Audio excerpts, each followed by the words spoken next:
admiración el señor Josía, tan simple y humilde, su amabilidad es de admiración.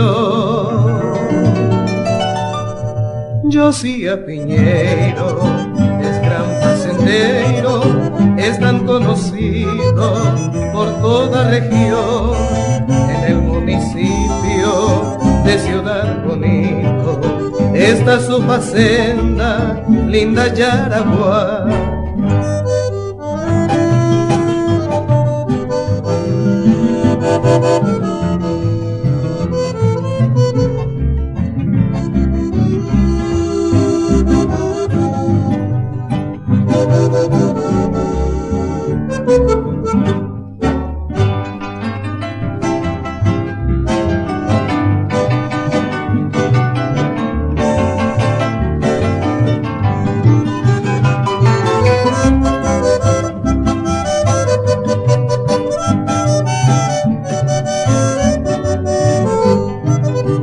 Señor Josía, doña Aidí Alves, un día se unieron por un gran amor, y doña Aidí la de una esposa, dos almas que viven juntos muy feliz.